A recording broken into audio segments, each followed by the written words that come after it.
మాదిగ అనే పదానికి చాలా అర్థం ఉంది, చాలా గొప్ప తత్వం ఉంది.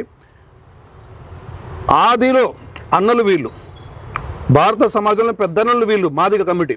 ఎందుకంటే ఆదిలో ఈ దేశాన్ని పరిపాలించిన జాంబవంతు వారసులు వీళ్ళు. పాప వాళ్ళందరికీ తెలియదు.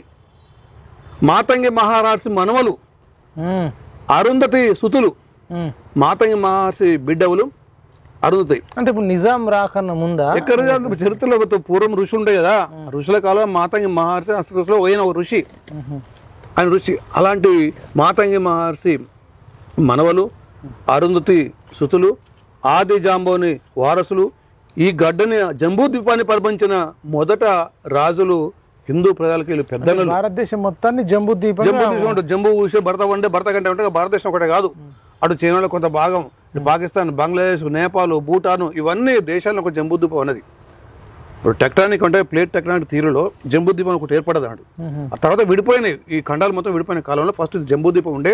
దీన్ని పరిపాలించుడు జాంబవంతుడు వారసులు, రామాయణ కాలంగా ఉంటాడు ఆయన చిరంజీవి. ఆ జాంబవంతుని వారసులు వీళ్ళు, భారత జాతులు, హిందూ సమాజంలో భారత ప్రజలు వీళ్ళు పెద్దనాలు వీళ్ళు.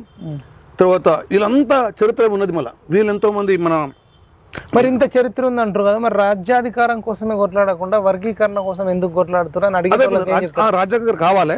ఫస్ట్ వీళ్ళ గురించి చెప్పాలి. ఇంకోటి ఇప్పుడు ఆది పరాశర మహర్షి ఉంటాడు, ఆయన నిన్న మొన్న ఇక్కడ పెద్ద స్వామి ఇచ్చాడు, ఆయన మాది కమిటీ, ఆయన వేదాలు ఉపనిషత్తులు వచ్చి చెప్తా ఉంటాడు. ఆయన సంతు రవిదాస్ ఉంటాడు.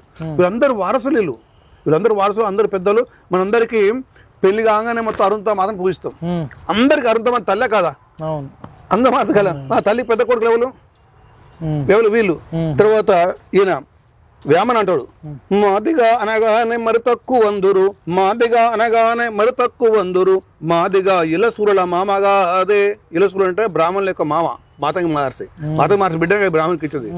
అందుగా అంటే మాదిగా గన్న తల్లి మన అరుంధతి కదా విశ్వదాభిరామ వినరేమ అంటాడు. అరే నాయన మాదిగా గన్న తల్లి మన అందరూ తల్లి రా నాయన, వాళ్ళు పెద్దవాళ్ళు మన తమ్ములు అని చెప్పేసి వేమనే చెప్పిండంట. అది వేమనే చెప్పిండు. ఇక మాదిగా కులము మా ఇట్లా తర్వాత వేమన చెప్తూ ఉంటాడు ఈ మాదిగ కులం గురించి. ఇదంతా ధర్మం రా నాయన, మీరంతా నేర్చుకోరి, కాపు కులస్తులు, రెడ్డి కులస్తులు వీళ్ళని గౌరవించాలని చెప్పేసి కలియుగమునన్న కాప కులస్తులకు వేమన తన కీర్తి విక్రయించే. ఉన్న ధర్మంలో అంటే కింది ప్రజల యొక్క గౌరవించాలి, మా కుల వీక్షణ పోవాలని చెప్పేసి ఉన్న ధర్మములెల్ల నురునోజనులకు ఉరివిలో జనులకు నూరిపోయామని చెప్పేవేమా ఈ కాప కులస్తులకు, రెడ్డి కులస్తులకు. చెప్పుడు మీ కులాలు నువ్వు బిట్టరా, నా పేరు మీరు ఓన్ చేసుకుంటారు కాబట్టి మీరు ఈ కులాన్ని గౌరవించాలని చెప్పేసి ఈయన మాదిగ కులం యొక్క గొప్పతనం చెప్తున్నట్టు. ఇట్లా మాదిగలు మాదిగ ఆది మనకు అన్నలు కాబట్టి వీరి యొక్క పోరాటం అనేది చాలా న్యాయమైనది, వర్గీకరణ అనేది చాలా న్యాయమైనది. దాన్ని పూర్తిగా నేను దీనికి ఇంకోటి ఏంటంటే ఈ వర్గీకరణకు మీరు మద్దతు ఇస్తారు ఖచ్చితంగా. వర్గీకరణలో కేవలం మాదిగ కాదు, చెప్పండి నేను, సంచార జాతులు ఉంటారు ఎస్సీలలో.